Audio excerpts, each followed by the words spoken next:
खुलुमबाय बियो बड'लेण्ड इंखं टेलिभिजन दिनैनि रादाबखौ फरायदों आं दैजि ब्रह्म दिनैनि गाहाय रादाबाव दङ प्रमद बर'आ बाथाखौ गुबै लामायाव फैफिननो खावलायदों आसामाव आरोबाव मोनसे नेशनेल पार्क मोनबाय रायजो सरकारा गुवाहाटी नोगोरमा जौगाखांनायनि थाखाय मास्टार प्लेन थियारि खालामदों लखिमपुराव दै बानानि high alert Jadav पायेंखौ अवेलनि green ambassador महरै थिसनबाय दानिया आबुं रादाब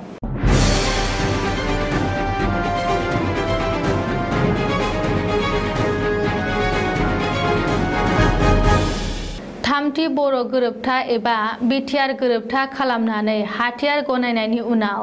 फिन हाग्रायाव थांना गोदान थिउरिया आफाद जोनोम हैनाय बारग' एनडिएफबिनि दैदेनगिरि बाथाखौ गोजोन आरो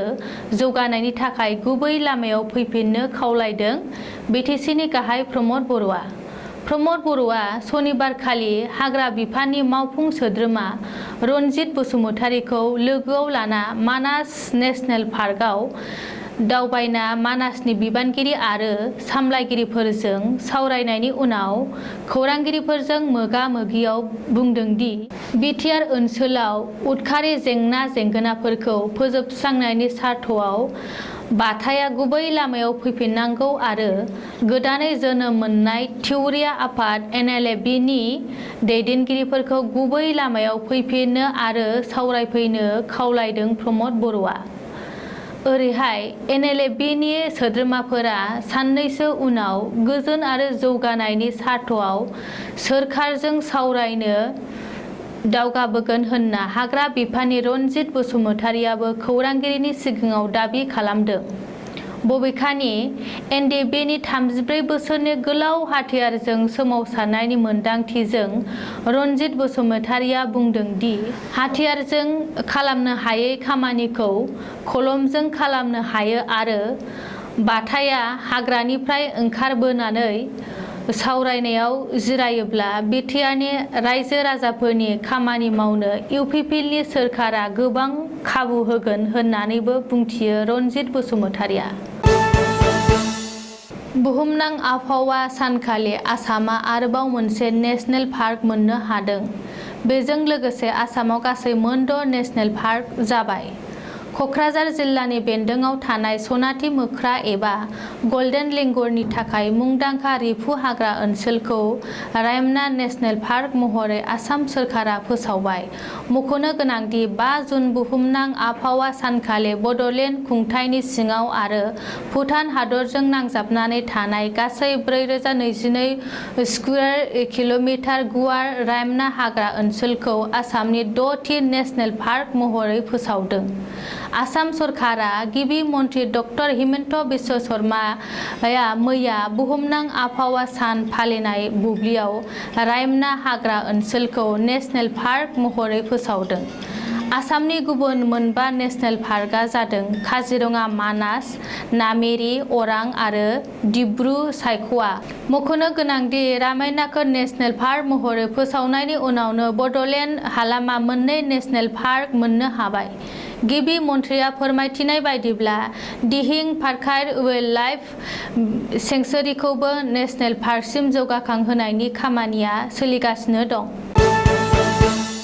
सा-सानजा ओनसोलनि दरं महरै सिनायथि जानाय गुवाहाटी नोगोरमाखौ गोदान महराव जौगाखांहोनो थाखाय गोदान मास्टार प्लेन थियारि खालामदों डक्टर हिमन्त बिश्व शर्मा दैदेननाय आसाम सोरखारा मख'नो गोनांदि गुवाहाटी नोगोरमायाव दै बाना लोमसावनायखौ होबथानो थाखाय आसामाव खम सम मोनदोंब्लाबो फैबाय थानाय समाव दै बानाजों जुजिनो आरो गुवाहाटी नोगोरमाखौ जोबोर समायनायै साजायनो थाखाय मास्टार प्लेन दं होननानै गिबि मन्थ्रिया सनिबारखालि बुंदों बेजों लोगोसे गिबि मन्थ्रि डक्टर हिमन्त बिश्व शर्माया गुवाहाटी डेभेलपमेन्ट बिफाननि मन्थ्रि अशोक सिंघालखौ लोगोआव लाना मोनद' गाहाय बिथोन होयो गिबि मन्थ्रि डक्टर शर्माया गुवाहाटी नोगोरमा जौगाखांनायनि खामानिफोर, गुवाहाटी भोर निगम आरो गुवाहाटी सर्ट सिटीनि खामानिफोरखौ नायगिदिङो आरो खौरां लायो। डिब्रुगड़ आरो गुवाहाटी नोगोरमानि रैखाथिनि थाखाय दै बोलांग्रा ड्रेन आरो जाम्फैफोरनि खामानिखौ थाबैनो आबुं खालामनो बिथोन होयो। गुवाहाटी नोगोरमानि बुरलुंबुथुर दैमानि रुगुङाव हा जावनाय आरो जायखिजाया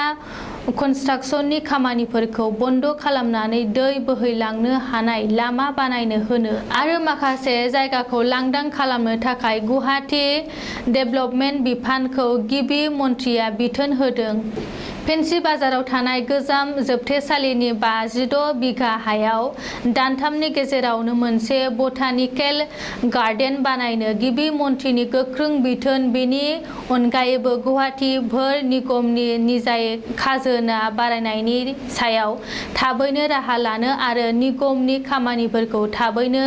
फोजोबनो थाखाय गिबि मन्थ्रिया भोर निगमनि कमिसनारखौ बिथोन होदों। नाथाय गिबि मन्थ्रिनि बे मास्टार प्लेनआ बेसेबां मावफुंजायो आरो गुवाहाटी नोगोरमाखौ रैखाथि खालामनो हायो ना हाया बेखौ समासो मिथिसिगोन। बोसोरनि गिबि दै बानाया जागायबाय साहा आसामनि लखिमपुर जिल्लायाव। थांनाय हराव रङान्दी दैमानि दैया रुगुं उसिफावनानै ओनसोलाव लोमसावदों। रङान्दी हाइड्रो इलेक्ट्रिक प्रजेक्ट सुंदयै रेपनि गेट खुलिना दं। हगारहरनायनि थाखाय लखिमपुर जिल्लायाव बोसोरनि गिबि दै बाना लोमसावदों, जायनि जाउनाव लखिमपुर जिल्ला खुंथाया बोसोरनि गिबि दै बानाखौ लानानै हाई एलार्ट फोसावनो गोनां जादों। सुलुङाव फोरमायथिनाय बायदिब्ला अरुणाचल प्रदेशनि याजालियाव थानाय रङान्दी दैमानि रङान्दी हाइड्रो इलेक्ट्रिक प्रजेक्टनि 4 नं गेटखौ सनिबारखालि बेलासियाव खुलिना दै हगारहरो। बबेखानि भाबर प्रजेक्टनि गेट खुलिना होनाय जुनै लखिमपुर जिल्लायाव रङान्दी दैमानि दैया 2 घन्टानि गेजेरावनो 300 एबा एम निफ्राय 4000 एम सिम बांदों होननानैबो खौरां मोन्दों। ओरैहाय बे सुइचखौ लानानै मिरुनि मोब्लिब बिफाननि मन्थ्रिजों लोगोसे सावरायनो थाखाय लखिमपुर एमपि प्रदान बर'आ गाबा मन्थ्रि डक्टर हिमन्त बिश्व शर्माखौ खावलायदों। अल इन्डिया लिमिटेडनि बानजायनायाव दुलियाजानाव थानाय गाहाय मावख'जों लोगोसे अल इन्डिया गुबुन गुबुन बिफानारि मावख'फोराबो सनिबारखालि बुहुमनां आबहावा सान फालिदों। अल इन्डिया बुहुमनां आबहावा सान फालिनाय हाबाफारिखौ लोब्बा लानानै अल इन्डिया मावख'गिरिफोरा आबहावा मोनदांनायनि सायाव पदमश्री जादव पायेंजों लोगोसे भिडिअ कनफारेन्सनि जोहै गोलाव सम सावरायलायनो आरो बे सावरायनायनि गेजेरजोंनो बुहुमनाङै फरेस्टमेन होनना सिनायथि जानाय पदमश्री जादव पायेंखौ अल इन्डिया अइलनि ग्रीन एम्बासाडर महरै थिसननाय जायो होननानै मिथिनो हादों। दिनैनि रादाबा एसेनोसै, गोजोन्थों।